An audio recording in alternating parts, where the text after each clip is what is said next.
What if India, not China, had become the world's leading power by 2045? What if Indian ideas, businesses, and partnerships shaped global trends? We ran this film in reverse. Forget the India story. This is the India-led world. Let's start with the big picture. India rules the roost politically, economically, and culturally. It's the center of a new world order, and this is no small feat considering India's history. From colonial hangover to being the most diverse democracy, India has navigated turbulence to emerge as a global powerhouse. But what propelled India to the top? Its people. By 2045, India's population will peak at nearly 1.5 billion. For now, India's growth is the fastest in the world. So India is both the engine of global demand and the wellspring of labor. So first, politics.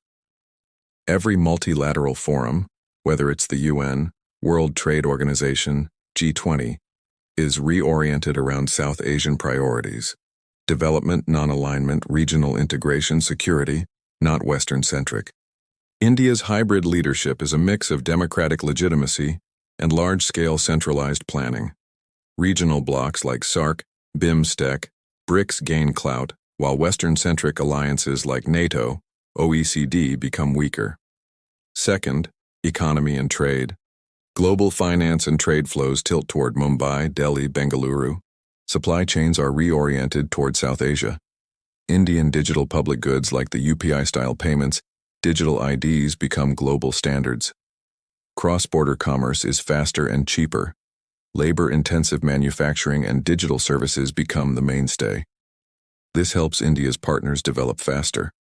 Indian multinationals fund and build infrastructure in these countries. Third, technology and cities. Bengaluru becomes one of the world's leading tech capitals along with San Francisco and Shenzhen. Indian startups export fintech, health tech, govtech. The world trades digital governance. Indian companies export IDs, health records, proof of education. These become part of development packages for governments. Urban planning emphasizes dense transit-first cities. Large public infrastructure projects transform city skylines. Fourth, culture and soft power. Bollywood and Indian music enter the global mainstream.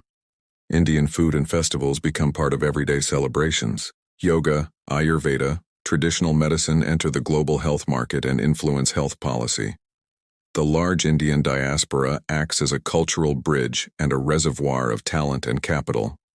Fifth, military and security. India's hard power is projected across the Indian Ocean. Its influence over the Indo-Pacific sea lanes is undeniable. The Navy protects critical choke points. Its security posture emphasizes strategic autonomy and multipolar diplomacy.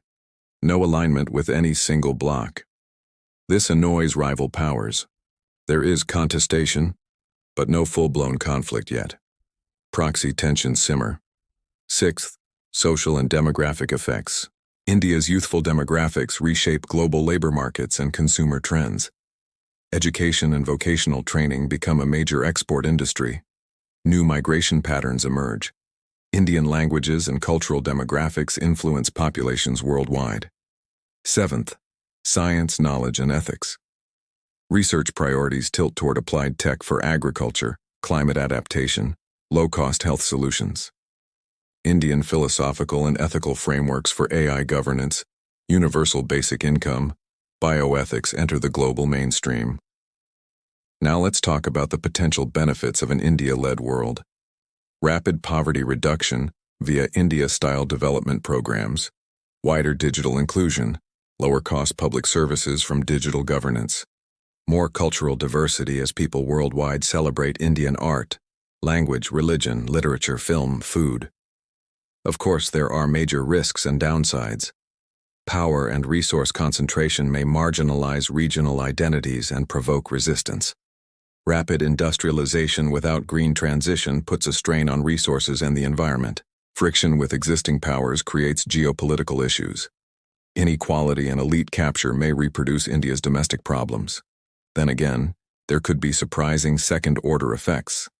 Global payment rails and fintech adoption reduce banking costs and increase financial inclusion. Global cuisine shifts toward Indian crops, spices, flavors. Multilingual governance boosts translation and language technologies. We started with a provocative question: what if India ruled the world? As we wrap up, let's come back to it. Would you welcome an India-led world? More development and cultural richness, or worry about new centers of power? You decide. Tell us why in the comments. If you like this thought experiment, we've done similar ones on China and the US. Check them out. And don't forget to subscribe.